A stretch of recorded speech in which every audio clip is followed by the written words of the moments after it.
Lectura del Evangelio según San Marcos. En aquel tiempo dijo Juan a Jesús: Maestro, hemos visto a uno que expulsaba demonios en tu nombre y se lo hemos querido impedir, porque no es de los nuestros. Jesús le contestó: No se lo impidan, porque uno que hace milagros en mi nombre no puede luego hablar mal de mí. El que no está contra nosotros está a nuestro favor. Todo aquel que le dé de beber un vaso de agua por ser ustedes de Cristo, les aseguro que no se quedará sin recompensa. El que escandalice a uno de estos pequeños que creen, más le valdría que le encajasen en el cuello una piedra de molino y lo echasen al mar. Si tu mano te hace caer, córtatela. Más te vale entrar manco en el reino de los cielos que con las dos manos ir al infierno y luego al fuego que no se apaga. Y si tu pie te hace caer, córtatelo.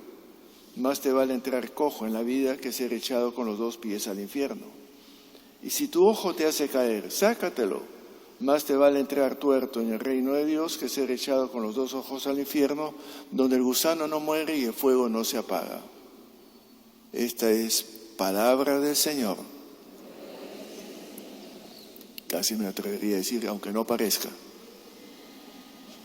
Pues duro el lenguaje, reflexiones para bastante rato tenemos con este párrafo del Evangelio de Marcos. Por un lado, el tema de lo que llamaríamos la llamada atención a la tendencia del sectarismo. Señor, hemos visto a uno que expulsaba demonios en tu nombre, pero como no es de los nuestros, hemos querido impedírselo. Es de los nuestros. ¿Cómo se ha enfatizado y se enfatiza el pertenecer o no pertenecer a la iglesia? Como si fuera eso lo distintivo y lo decisivo. Pero no lo era para Jesús.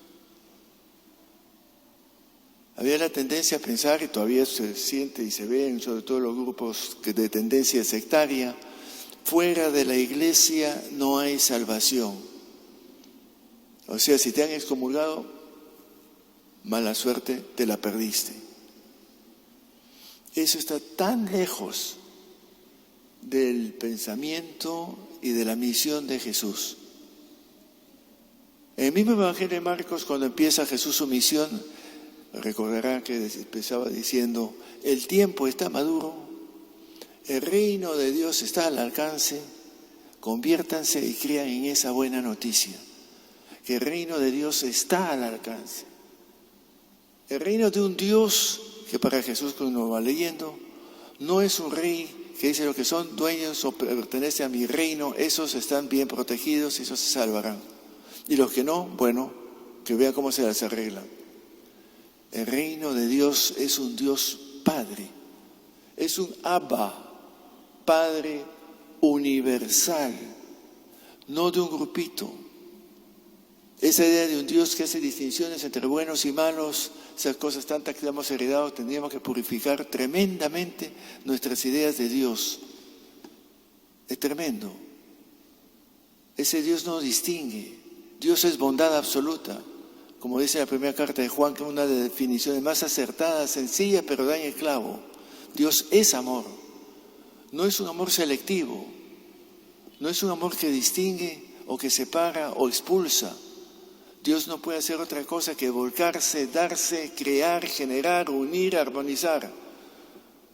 No es un Dios del caos, de la muerte, de la oposición. Qué terrible la historia de las religiones en general, que en nombre de las religiones y de los dioses se ha matado y masacrado, y se está haciendo estos días también. Algo anda mal. Ese no es el Dios del que habla Jesús. Dios es Padre. Es Padre universal, repito. Por eso esta pequeña escena primera del Evangelio que nos tocó escuchar este fin de semana. Señor, no es de los nuestros. O sea, solamente los nuestros pueden hacer bien, pero expulsa demonios. No, se fijan que si es de los nuestros o no, no se fijan en que está haciendo bien. En esa misma escena inicial de Jesús, cuando dice que el reino de Dios está cerca y que hay que cambiar de mentalidad y creer que eso es posible hacerlo realidad, la primera escena que aparece es un exorcismo. ¿Por qué? ¿Cómo lo entendían entonces? Un exorcismo es una liberación de toda separación, de todo lo que nos pueda oponer, es liberación de nuestros miedos, temores, angustias, miedos de perder la verdad, perdernos el camino al cielo, qué sé yo, miedos, liberarse las cadenas de los odios, de los rencores, de los temores, de las envidias. Lo primero que hace Jesús es sanar. Y Jesús, como lo he dicho en otras ocasiones, nunca que yo sepa ha preguntado de qué religión eres. Si no eres de la mía, sorria, pero este es un club selecto, tiene que tener carnet.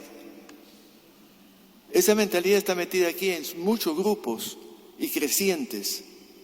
Si no perteneces a nuestro club, estás fuera, te la perdiste. Nos da para pensar esa tendencia al sectarismo. Y Jesús no estableció una secta. Esa fue la tendencia de los fariseos y los judíos. Si no eres judío no puedes tener parte, no podemos compartir. Fuchi, te quedas afuera. ¿Fuera de la iglesia no hay salvación? ¿Qué es la iglesia? ¿Una institución, una estructura? ¿O es una comunidad, eclesia, convocados del griego? Pablo es lo que más frecuentemente usa el vocablo. ¿Los convocados por quién? Por Jesús, que apunta a un Dios Padre. Abba, es nuestra oración, Padre nuestro, sin distingos. Si tú no quieres entrar, esa es tu libertad y tu derecho, pero no viene de parte de Jesús, ni ciertamente de ese Dios en el que Él cree y en el que yo también creo, que espero que todos creamos, el Dios paternal, el Dios acogedor, el Dios que incluye, el Dios del amor. Señor, no es de los nuestros. Por eso que Jesús retruca, dice, el que no está contra nosotros, está con nosotros. Y yo creo que si somos honestos, hay muchos que no se dicen tan cristianos y católicos, que son mejores personas, que siguen las huellas de Jesús, sin saber que las están siguiendo, las huellas de la justicia, de la solidaridad, de la acogida, del perdón, de la compañía, lo de Jesús. ¿Quiénes son los nuestros? Los que siguen a Jesús. Esto debemos pensarlo y repensarlo, porque la tendencia al sectarismo está vigente nuevamente, lamentablemente. Nos invita por eso a ir pensando cuál es nuestra propia actitud frente a este Jesús, frente a nuestros hermanos, frente a la humanidad. Jesús no es propiedad de nadie. Todo que está a favor de Jesús es el que sigue sus huellas, consciente o inconscientemente, de repente budista, musulmán, agnóstico, qué sé yo, pero lo importante es seguir esas huellas de humanización, de liberación, de dignificación, no sé cómo decírselo. Uno empieza a leer y releer los evangelios, vemos que lo que marcó a la iglesia primitiva de Jesús de Nazaret fue justamente esas actitudes acogedoras, sencillas, cercanas, abiertas, que tiende puentes y no pone murallas. La segunda parte, para ir cerrando, del evangelio que nos toca este fin de semana, es la advertencia sobre el escándalo. Aquellos que escandalizan a estos inocentes, que les hacen tropezar, que les quitan sus ganas de pertenecer a esa comunidad de creyentes porque su conducta se desdice, es contradictoria, es antitestimonial. Eso merecería que le pongan una piedra en el cuello y los metan al fondo del Titicaca o en el Océano Pacífico. Es una manera de decir fuerte que debemos cuidarnos de producir escándalo. Pero, señores, yo creo que hay que tener cuidado que no escandalicemos al que se escandaliza. Jesús se escandalizaban los fariseos. ¿Cómo come este con pecadores? Imagínate. ¿Cómo se junta con esta chusma? Con estos ateos. ¿Por qué se va a tierra de paganos? Un momentito. La ley de Moisés y el templo se escandalizan. Yo creo que hemos resucitado a los fariseos nuevamente. Los tenemos en abundancia industrial. Invita a pensar si a lo mejor deberíamos escandalizarnos de que no haya agua en ciertos pueblos, escandalizarnos de la injusticia arropada como si fuera justicia, escandalizarnos de las mentiras, escandalizarnos del hambre, escandalizarnos de las diferencias entre los que tienen en sobreabundancia y los que no la tienen, escandalizarnos de las incoherencias en las que vivimos, de las injusticias, y por cierto de la pedofilia, de la pederastia también, de la trata, del abuso y todo lo demás. Eso de sí deberíamos escandalizarnos y levantar la voz de protesta. Lo demás, lo de menos. Y cierro releyendo unos párrafos de la segunda lectura que era de la carta de Santiago, fuerte también, que recuerda sobre todo al profeta Amós del Antiguo Testamento. Escuchémosle. Ustedes los ricos, entiéndase, no por ser ricos, son los avaros.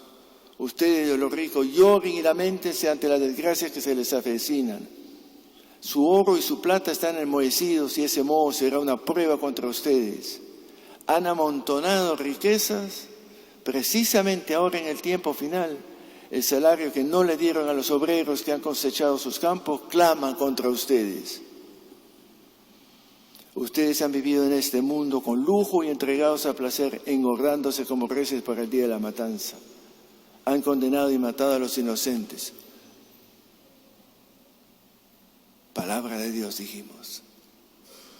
Es decir, debería escandalizarnos esa brecha creciente entre el que tiene sobreabundancia y no comparte. No es que tenga, no comparte. El avaro, el codicioso, el que acumula para sí mismo. Ese es lo que debería escandalizar, no es que tengan las millonadas que tienen. Los hay que son de un corazón abierto tremendo. Está para ser administrado en favor de los que no tienen. No puede ser, no es dable que en los hospitales, y lo estoy tratando en estos días con los barrios enfermos, no haya medicinas elementales. No entiendo, francamente. Y andamos preocupados de otras cosas, y no me meto más en la política, que ustedes lo saben de sobra, en cosas de minucias, y no vemos las cosas grandes, macro, educación, salud, alimentación. Mínimo, digo yo, una dignidad. Eso debería escandalizarnos, esa brecha que crece cada vez más entre los pocos que tienen mucho y los muchos que tienen poco.